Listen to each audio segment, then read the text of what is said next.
Voilà, bonjour à tous. Alors je vais faire la petite correction des exercices que je vous ai donnés sur les propriétés des puissances. Avant de commencer, je vais faire juste un petit rappel théorique, et comme ça quand je ferai les exercices, je me référerai à ces différentes propriétés. Alors la première propriété des puissances qu'on a découvert en activité en classe et qu'il suffit de retrouver en décomposant les puissances en utilisant la définition. Donc produit de puissance d'une même base, lorsqu'on a plusieurs puissances d'une même base au sein d'un produit, donc par exemple A3 multiplié par A2. Voilà, lorsqu'on a ça, A3 multiplié par A2, on peut additionner les exposants et du coup simplifier l'expression. Donc A3 plus 2, on va additionner les exposants, ce qui va me donner A5. Voilà, ça marche uniquement quand on a la même base. Ici, la base est A, donc si on a les puissances d'une même base, on additionne les exposants. La deuxième propriété qu'on a vue, puissance d'un produit. Donc si on a un produit, donc AB, AB, je vous rappelle que c'est A fois B, donc c'est bien un produit, exposant 3.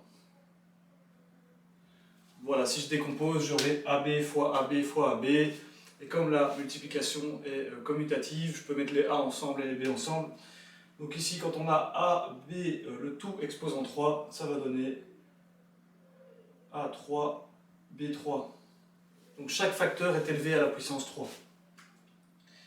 Pour la troisième propriété, puissance d'une puissance, lorsqu'on a une puissance élevée elle-même à une autre puissance, A2 exposant 3, donc c'est bien A2 fois A2 fois A2, et donc ça va nous donner A6.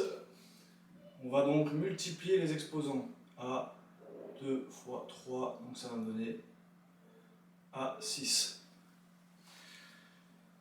L'avant-dernière propriété, quotient de puissance d'une même base. Lorsqu'on a donc un quotient ou une fraction, c'est la même chose avec plusieurs puissances qui ont la même base. Donc par exemple A5 divisé par A3.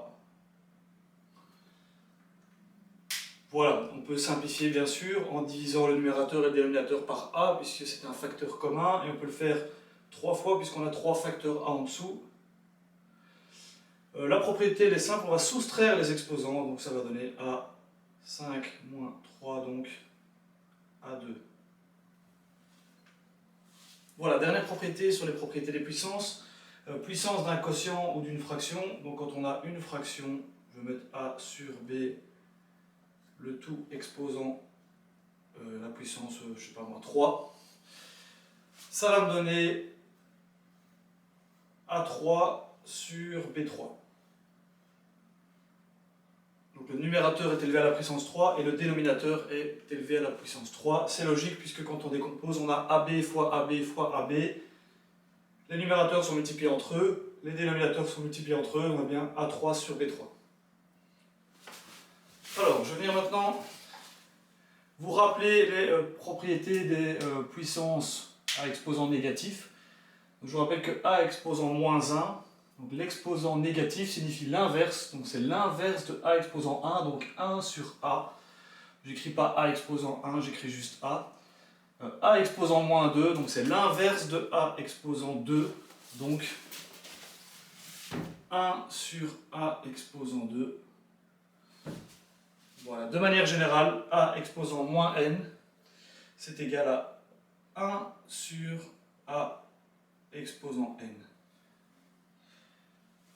Et à l'inverse, si j'ai 1 sur A exposant moins 1, on va prendre l'inverse. L'inverse de 1 sur A exposant moins 1, c'est A exposant 1 ou A. Vous voyez bien qu'il était au dénominateur, il va monter au numérateur puisqu'on prend l'inverse, on inverse numérateur et dénominateur.